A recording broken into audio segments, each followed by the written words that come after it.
We'll get to the Red Sox in a moment, taking 2 out of 3 from the Dodgers in front of a lot, and I mean a lot, of Dodgers fans. We'll also get to the trade deadline. Bunch of interesting names out there, although some are coming off the board. But we have a few interesting stories out of baseball today, Keefe. Yes. We've talked a little bit off the air about the Bryce Harper, Rob Manfred one. I think we're going to get to that coming up in Grab Bag. What a delight that story is. Holy smokes. Bryce Harper putting that pencil neck dweeb in his place for entering his clubhouse. We'll get to that coming up. And then breaking news, it is the second Guardians pitcher, Keith. This is your team. This is my guy. Your team, your guy. Yeah, you're right. Specifically the my guy. Guardians pitcher that has been placed on the non-disciplinary paid list as part of an MLB sports betting investigation. Sources tell ESPN. Luis Ortiz, a right-hander for the Guardians, the other. Clase is on paid leave through August 31st, for now anyway, MLB said in a statement. We got ourselves a bona fide cheating scandal. Because he was filthy a year ago, and then the wheels came off in the playoffs. You wonder, was he on the take in the playoffs? And then this year, he also had a stretch where he was bad, and then he's also been lights out. So it's like, what's up? What's up with that? What's up with that team? What's going on with this guy? I mean, that team's not that far behind you in the standings, right? No. Well, they weren't. Yeah, let me double check. They were red hot as of last week. I think they've cooled off a touch. Guardians now are they're 4 back of the Red Sox. But he was one of the names that keeps popping up as somebody to trade for, and you're like, all right, so he's going to be going to somebody that needs bullpen help, whether he's like their closer or just like a really good setup guy. And now I'm guessing teams maybe do not trade for. Yeah, I would say if I had to poor phrasing here, but if I had to wager on it, I would say, I don't think teams are going to be making a move for Emmanuel Clase. Yeah. So, okay, he's out. Seth Lugo. Think my jersey is worth more or less now? More. Infamous. More. He's infamous. He'd bet on it. Yeah. He'd be like, that's pretty good. So I would say Clase is off the board, as is Seth Lugo, who signed an extension with the Royals. Very strange. Yeah, that is bizarre. He signed a late-night extension last night. He was one of the names that was potentially being thrown about in a Duran trade. We got news over the weekend from Bob Nightingale and our very own Rob Bradford, who we'll talk to on Thursday. Duran now pretty much off the table. In an in-season trade, maybe it'll be revisited in the offseason, but the Red Sox aren't going to move Duran, which I largely agree with and think is the right approach. It might have been Meyer getting hurt, though, that sort of forced their hand into this decision, but either way, I'll take it. Me too. Because now you're going to have Rafaela playing a lot at second, and you're going to have, Anthony and Duran and, Willie Abreu in the outfield. You could still have Yoshida DH, and then, when you're facing a lefty, that's when Romy and Refsnyder get in there.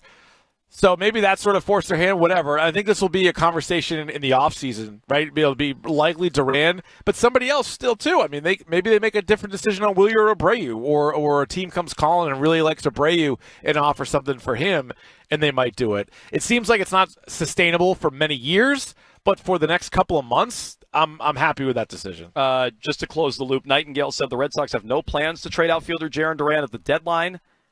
They rejected offers from the Padres, and they're more likely to move him this winter, is what Nightingale said, concurred again by Bradfo. You mentioned some targeted names out there for the Red Sox. Buster Olney linked them to Yandy Diaz over the weekend. He said he'd be a perfect fit if the Rays wind up deciding to sell. That would be a good fit. It'd be a fit on so many different levels. He's been in big games before. He's never won a World Series, but he's played in a World Series. The Rays have been in a lot of playoff games, which I like.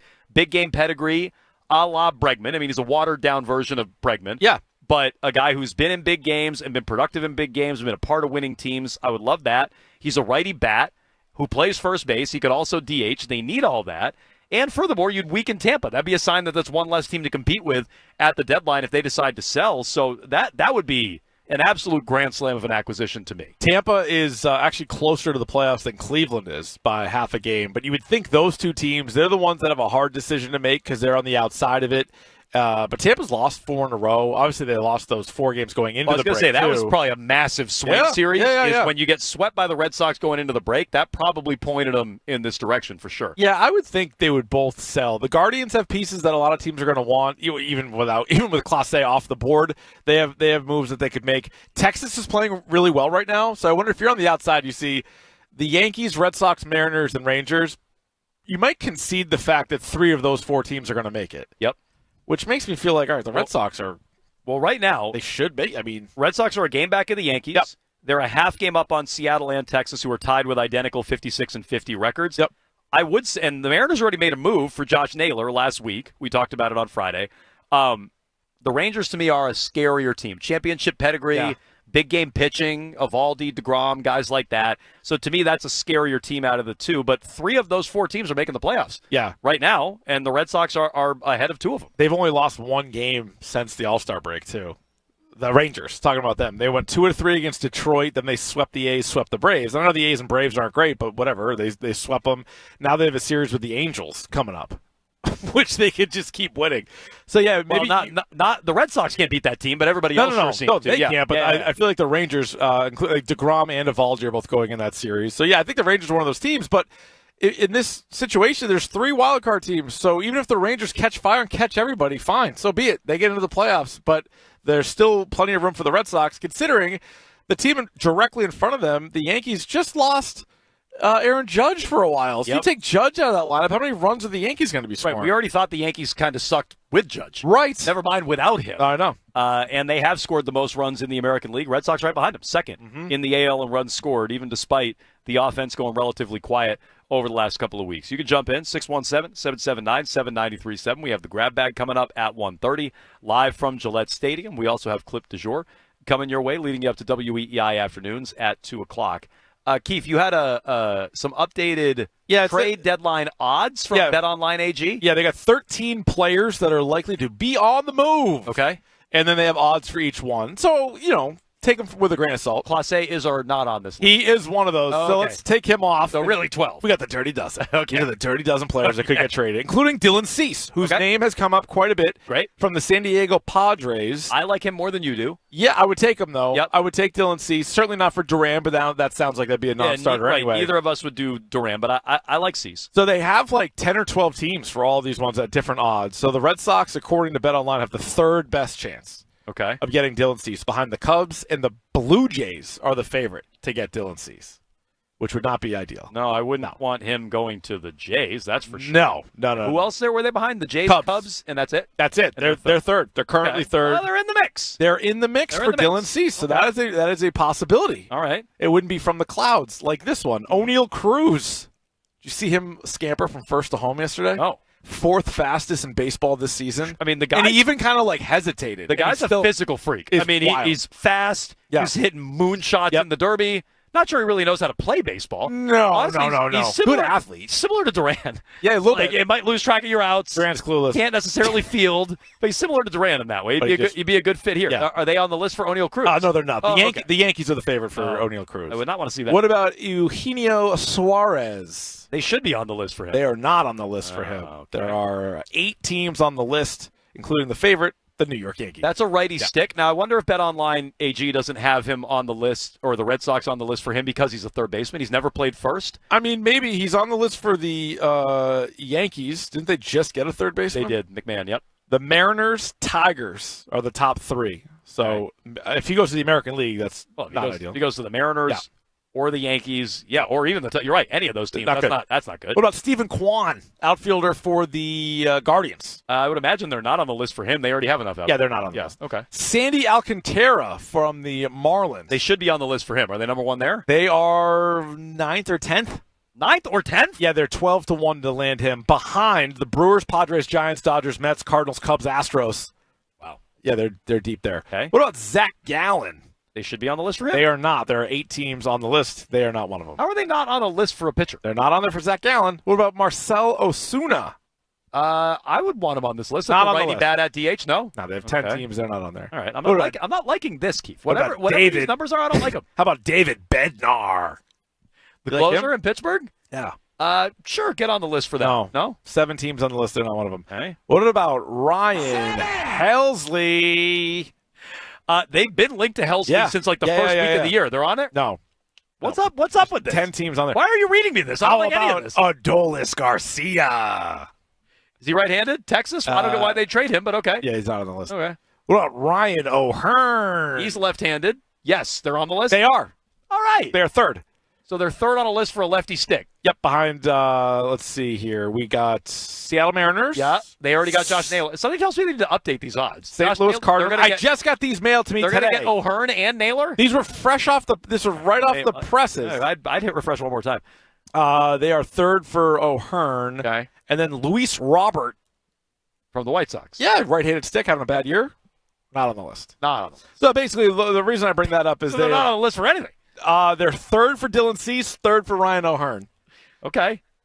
Yeah, not great. I don't love that at all. So basically, Vegas would be pretty surprised if any of those guys get traded to the Red Sox. That is the takeaway.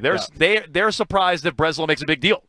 Too long didn't read. Yep. They'd be surprised if Breslow makes a big deal. Now, here's why I would, again, encourage Breslow to make a big deal. Baseball America came out today with their updated top 100. Oh, nice. Marcelo Meyer on there for some reason. He hasn't qualified for enough at-bats at the big league level. That'll change. Well, actually, it won't change. No. He's hurt. He's the 11th prospect in baseball. Okay. After that, the Red Sox have 5 other names in the top 100. So they have 6 total guys in the top 100, but none outside of Meyer are in the top 48. Okay. Peyton Tolley is 49th, the pitcher. All right. Franklin Arias, infielder. That name has come up a lot in the last couple of weeks. He's 57. Okay. Kyson Witherspoon, first-round pick out of Oklahoma this year, 66. Oh, the guy that just got. Brandon Clark is 81st. He's a pitcher. And the password, Joe Stinkson Garcia, 95. Okay, so he's a top 100 prospect. So if they trade the password, there might be some cachet there. They have a bunch of guys between 50 and 100, let's call it.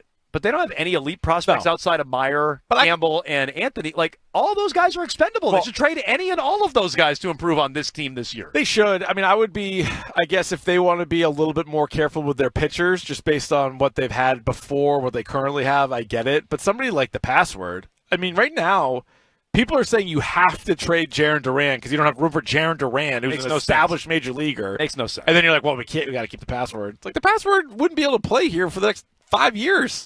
Or longer, maybe. And the way people talk about him, you'd think he's like a top 20 prospect. He's barely in the top 100.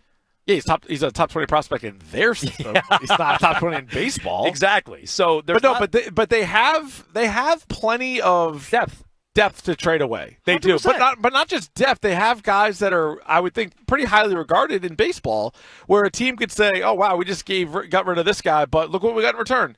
Kind of a lottery ticket.